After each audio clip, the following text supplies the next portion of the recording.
Jan. Go ahead. Thank you. About the vice president's trip, why is it then that when the vice president is asked if she has plans to visit the border, she says we've been to the border, even though she has not as vice president? Well, as the vice president, she does speak for the actions of the people in the administration. She certainly helps oversee. I expect that sometimes she may go to the border, Peter, but as you know, what her focus has been, what the assignment is specifically, is to work with leaders in the Northern Triangle. She's on a trip doing exactly that, exactly what the president asked her to do. And as we understand it, though, her main focus is to try to address the root causes of migration. Did somebody decide here that it would not be helpful for her to go to the border and talk to people who just migrated here?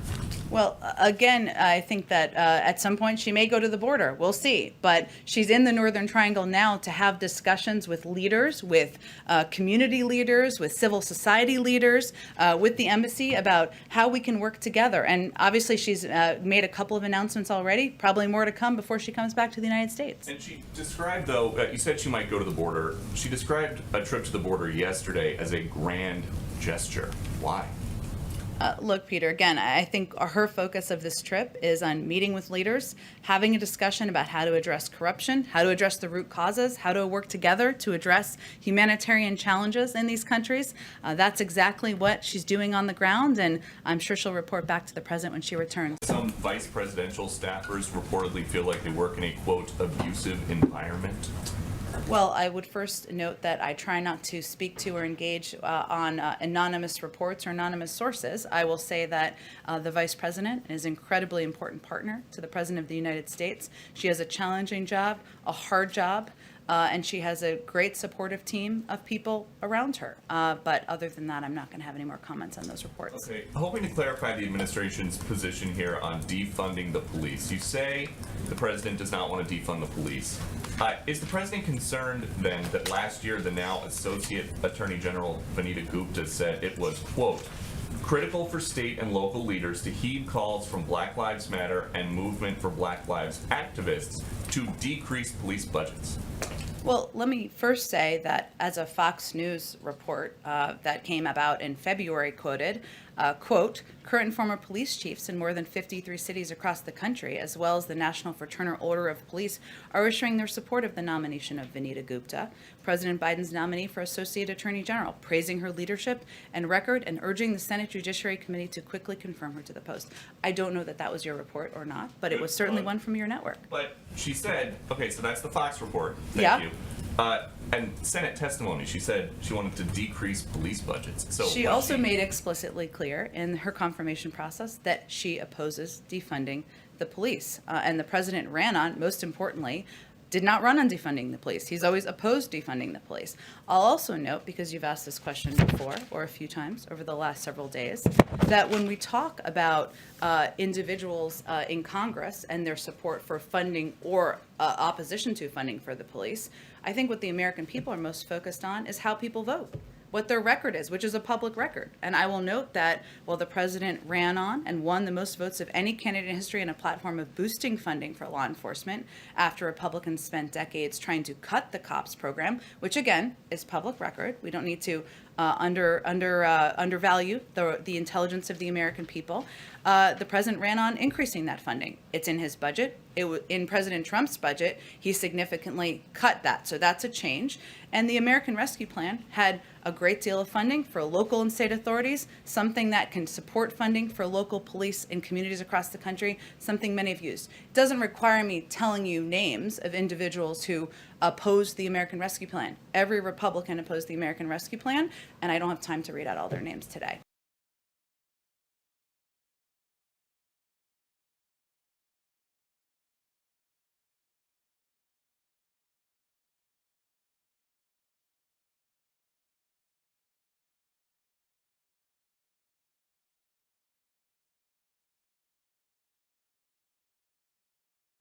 Go ahead. Thank you, Jen. More than 10% of the traveling party with these Texas Democrats now claim to have a breakthrough case. Is there any concern that this trip that was intended to advocate for voting rights is now a super spreader event in Washington? Well, I would say that's not a characterization we're making from here. We certainly understand there will be breakthrough cases. Even vaccines that are incredibly effective are not foolproof. They're not 100% effective. We've seen that. Here's the good news, though. We know that these vaccines, that these individuals, I think, if I'm correct, have been vaccinated. It means that it protects from death. It protects from serious illness. It protects, for the most part, from hospitalization. So that is a good sign. Now that COVID-19, after contact with those Democrats, has reached the White House, what is your message to these Texas Democrats? Our message continues to be thanks for standing up for voting rights and the rights of Americans to have their voices heard at the voting booth, and we appreciate their efforts in that regard. And certain places are bringing mask mandates back now, including for vaccinated people. What does President Biden think about that? Well, Peter, we know that some employers, hospitals, health systems, colleges, and universities, which we've seen put in place mask mandates, some large and small employers have chosen to take this step. That's entirely appropriate. That's their decision to make. That's not an initiative we're instituting from the federal government, but we know that companies, private sector employees, health institutions, educational institutions will take steps in order to keep the people in their communities safe. 6 months ago, the president asked Americans to wear masks for 100 days. As the Delta variant spreads, is there a possibility that he's going to make a similar ask down the line? Well, nothing has changed with the guidance that we are providing to the American public. If you are vaccinated, you do not need to wear a mask. If you are not vaccinated, the public health officials from the federal government recommend you wear a mask. Anything we would determine would be guided by our health and medical experts. Go ahead. So I just want to back up here to this breakthrough case here at the White House. You Yeah. confirmed today there's been a breakthrough case, Yep. but you're also confirming there have been other breakthrough cases. Yep. But you had not previously disclosed that there had been. And that's correct. We had also committed during the transition that I think there's hundreds, thousands of people who work in the federal government, as you all know, and we had committed during the transition that if it was a commissioned officer, who are the highest level ranking people in the White House and in the in this building here, that we would make that information publicly available. We stand by that commitment. So if it's anyone below that, you don't feel the need to let people know. Well, again, that's the commitment we made. I'm here talking to all of you today and sharing with you information about the individual who was received a positive test yesterday. Right.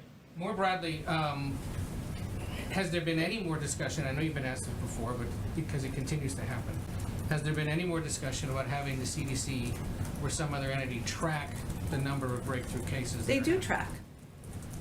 Okay.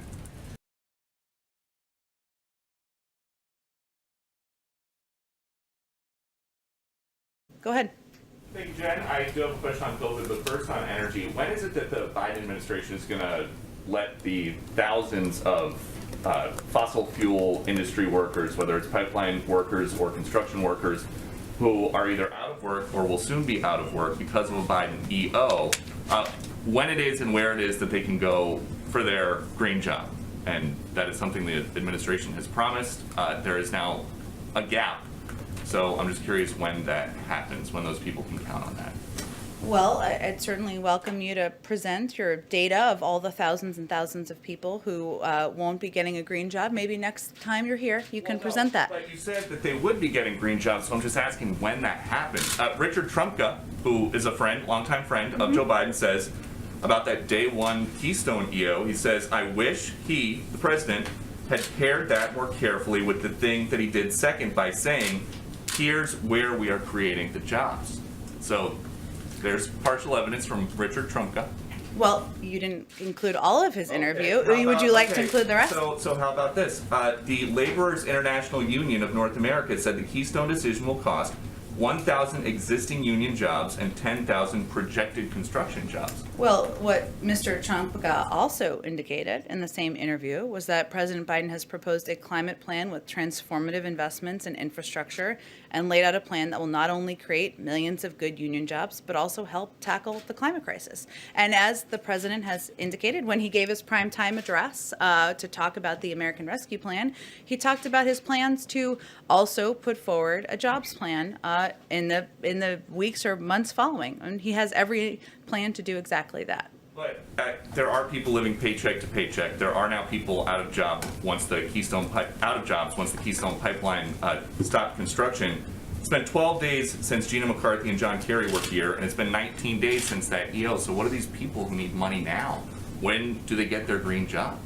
Well, the president and many Democrats and Republicans in Congress believe that investment in infrastructure, building infrastructure that's in our national interests, and that boosts the U.S. economy, creates good-paying union jobs here in America, and advances our climate and clean energy goals, are something that we can certainly work on doing together. And he has every plan to share more about his details of that plan in the weeks ahead. And then just a quick one on the stimulus. There's reporting that House Democrats are going to come out with a $3,000 per child stimulus for some eligible families. Is that something that the White House supports, making a permanent benefit? Well, the president talked about this a bit on the campaign trail, and the importance of child tax credits to help working families ensure they can make ends meet. This proposal is emergency funding, as I understand it. It's a central priority of his first legislative proposal to cut child poverty in half this year, and that's why he included a child tax credit in the American Rescue Plan. But that's, again, emergency funding and something that will help people get through this period of time.